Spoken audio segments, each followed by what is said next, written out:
నమస్కారం. సంగ్రహ స్టూడియోస్కి స్వాగతం. హెడ్లైన్ చూద్దాం.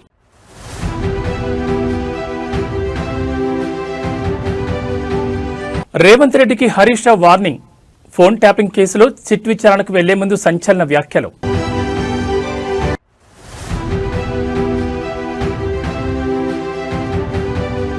వైద్య రంగంలో తెలంగాణ ప్రభుత్వం విప్లవాత్మక అడుగు. క్యాన్సర్, తలసేమియా వంటి మొండి వ్యాధులకు చెక్.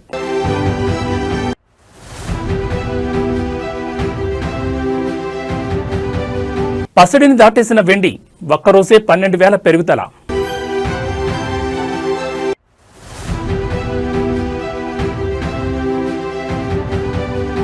చిరంజీవితో భారీ పీరియాడిక్ మూవీ. మెగా ఫ్యాన్స్ కు అదిరిపోయే అప్డేట్ ఇచ్చిన నిర్మాత సుధాకర్ చెరుకూరి. ఇక వివరాలు చూస్తే తెలంగాణ రాజకీయాల్లో ఫోన్ ట్యాపింగ్ కేసు ప్రకంపనలు సృష్టిస్తోంది. ఈ కేసులో విచారణకు హాజరయ్యే ముందు మాజీ మంత్రి బీఆర్ఎస్ కీలక నేత హరీష్ రావు ముఖ్యమంత్రి రేవంత్ రెడ్డిపై నిప్పులు చెరిగారు. తనపై పెడుతున్న కేసులు, ఇస్తున్న నోటీసులకు తాను ఎంతమాత్రం భయపడబోనని ఆయన స్పష్టం చేశారు.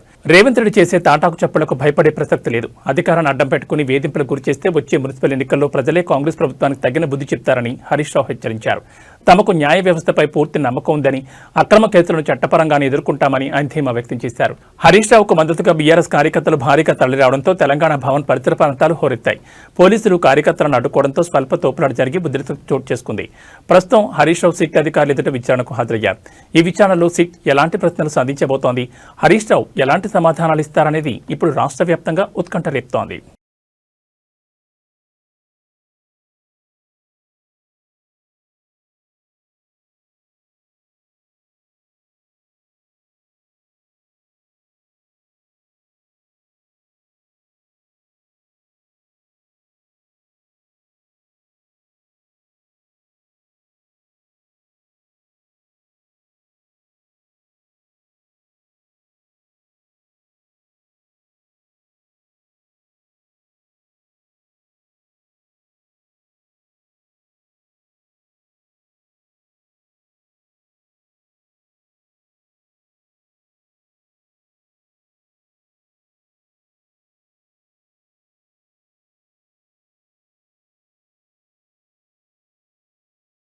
వైద్య రంగంలో తెలంగాణ మరో మైలురాయిని అధిగమించింది. నిరుపేదలకు ప్రాణదానం చేసేలా నిమ్స్ ఆసుపత్రిలో ఒక గొప్ప ప్రయోగానికి శ్రీకారం చుట్టారు మంత్రి దామోదర్ రాజనరసింహ.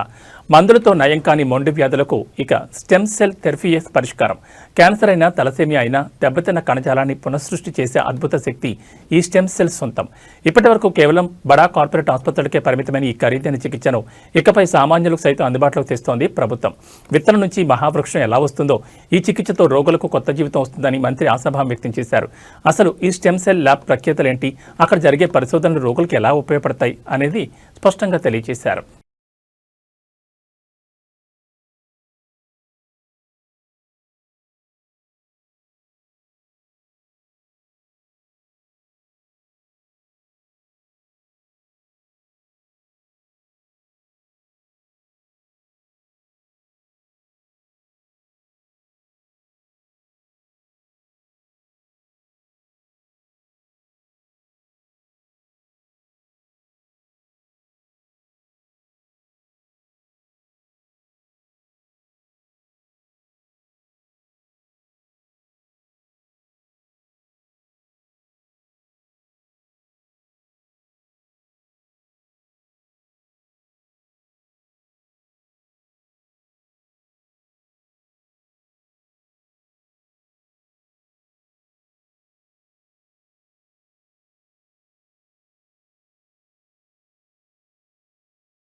తెలంగాణ ఇంటర్ విద్యార్థులకు అలర్ట్. మరికొద్ది రోజుల్లో పరీక్షలు ప్రారంభం కానున్న నేపథ్యంలో ఇంటర్ బోర్డు కీలక ప్రకటన చేసింది. నిమిషం ఆలస్యం అయితే పరీక్షకు అనుమతించారనే భయం ఎక్కొద్దు.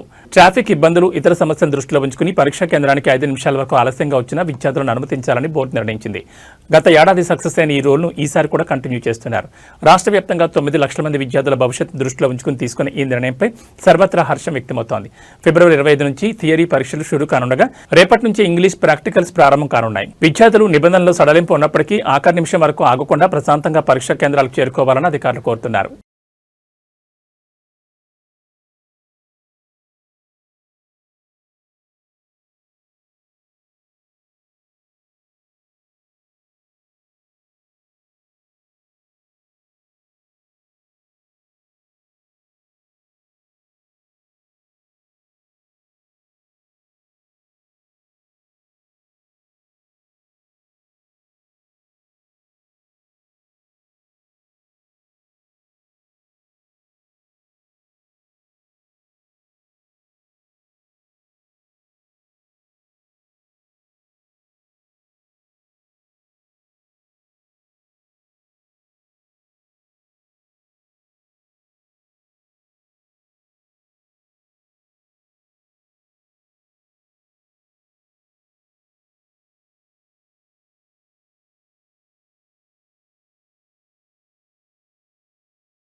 ఏపీలో పారిశ్రామిక కళ వచ్చేస్తోంది. దాబోస్ గడ్డపై ముఖ్యమంత్రి చంద్రబాబు నాయుడు మ్యాజిక్ చేస్తున్నారు. ప్రపంచ దేశాల చూపు ఇప్పుడు ఆంధ్రప్రదేశ్ వైపు మళ్లేలా పావులు కదుపుతున్నారు.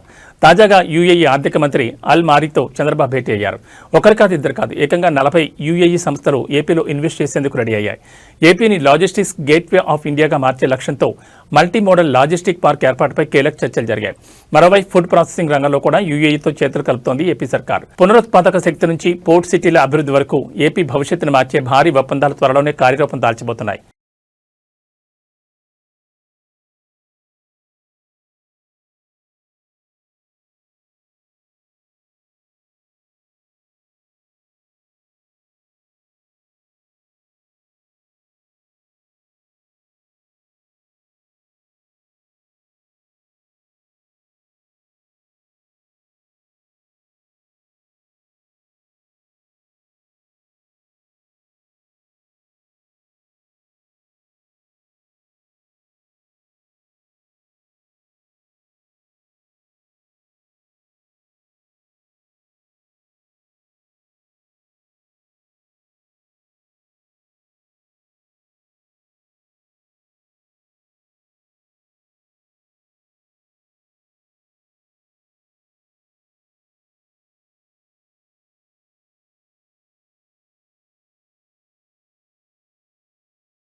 ఏపీలోని ధాన్యం రైతులకు గుడ్ న్యూస్. ధాన్యం అమ్మిన రోజే నగదును నేరుగా మీ ఖాతాలో వేసేలా కూటమి ప్రభుత్వం కీలక నిర్ణయం తీసుకుంది. అన్నదాత సుఖీభవ అంటే మాటల్లో కాదు చేతల్లో చూపిస్తామంటున్నారు మంత్రి నాదెండ్ల మనోహర్.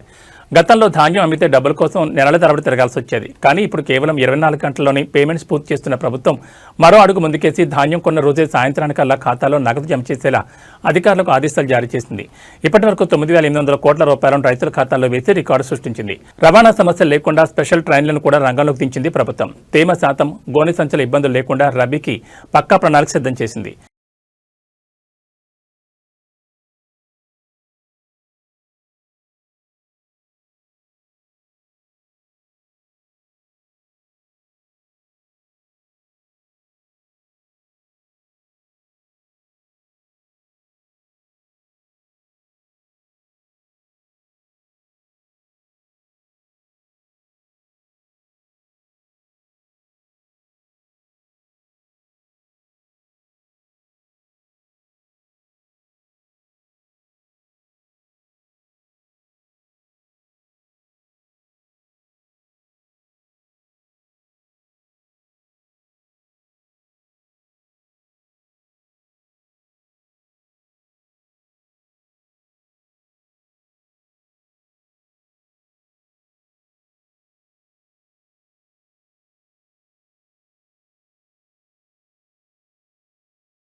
రక్షించాల్సిన చేతులే వంచనకు ఒడికడితే న్యాయం వెన్నుచూపదని ఈ తీర్పు నిరూపించింది. ప్రేమ పేరుతో ఓ యువతి జీవితాన్ని చిన్నాభిన్నం చేసిన ఎస్ఐ రవితేజకు గుంటూరు కోర్టు 10 ఏళ్ల జైలు శిక్ష విధించింది. పోలీస్ స్టేషన్లో లా అండ్ ఆర్డర్ కాపాడాల్సిన అధికారి పెళ్లి పేరుతో ఓ నర్సును నమ్మించి గొంతుకోశాడు.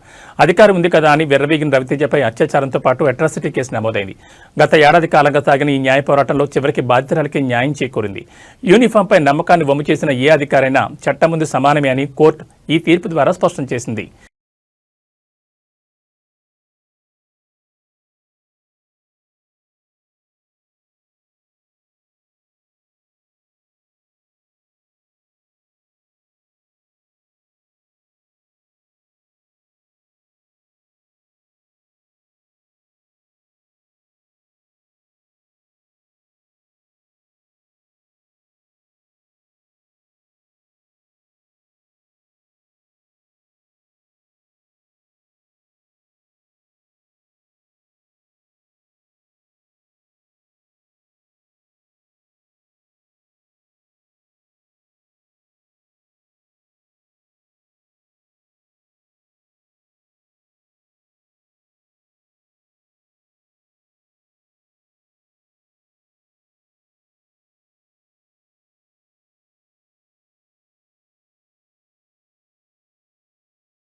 ఆస్తి కోసం తండ్రిని కొడుకు, కొడుకుని తండ్రి చంపుకునే రోజులివి. కానీ నంద్యాల జిల్లాలో ఒక వృద్ధ దంపతులు మాత్రం మా ఆస్తి మాకొద్దు, ఆ రామయ్యకు సొంతమంటూ 2 కోట్ల రూపాయల ఆస్తిని విరాళంగా ఇచ్చేందని ఆశ్చర్యపరిచారు.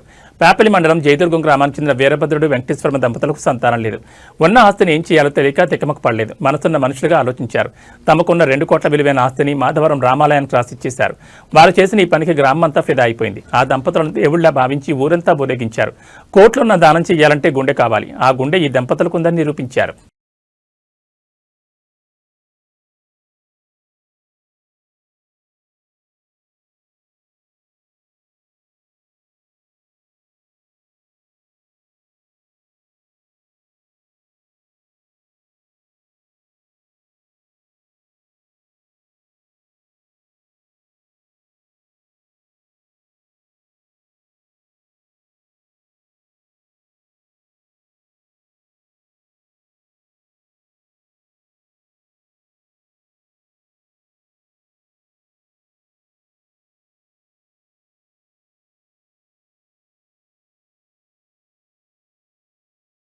వీధి కుక్కల హత్యలపై ప్రముఖ యాంకర్ రష్మి గౌతమ్ తీవ్రస్థాయిలో విరుచుకుపడ్డారు. హైదరాబాద్ ప్రెస్ క్లబ్లో జరిగిన సమావేశంలో మాట్లాడుతూ మూగజీవాల పట్ల మనుషులు ప్రదర్శిస్తున్న క్రూరత్వంపై కన్నీటి పర్యంతమయ్యారు. తెలంగాణలోని కొన్ని గ్రామాల్లో వందలాది కుక్కలను విష ఇంజెక్షన్లు ఇచ్చి చంపడంపై ఆమె ఆవేదన వ్యక్తం చేశారు. కుక్కలు కరుస్తున్నాయని వాటిని చంపేయడం పరిష్కారం కాదు, అది అమానుషమని పేర్కొన్నారు. అడ్డుగా ఉన్నాయని మూగజీవాలను చంపేస్తున్నారు. రేపు ముసలివారై అడ్డుగా ఉన్నారని అమ్మానాన్నలు కూడా వదిలించుకుంటారా అంటూ సమాజాన్ని సూటిగా ప్రశ్నించారు. మీడియా తీరుపై విమర్శించారు. మీడియా కేవలం కుక్కలు కలిసిన వార్తల్ని హైలైట్ చేస్తోందని, కానీ వాటిపై జరుగుతున్న హింసను ఎందుకు చూపడం లేదని ప్రశ్నించారు. దుస్తుల వివాదంపై సెటైర్లు వేశారు. మన సంస్కృతి అంటే కేవలం వేసుకునే బట్టలు కాదని, తోటి జీవుల పట్ల చూపించే కరుణే నిజమైన సంస్కృతి అని రష్మి వ్యాఖ్యానించారు.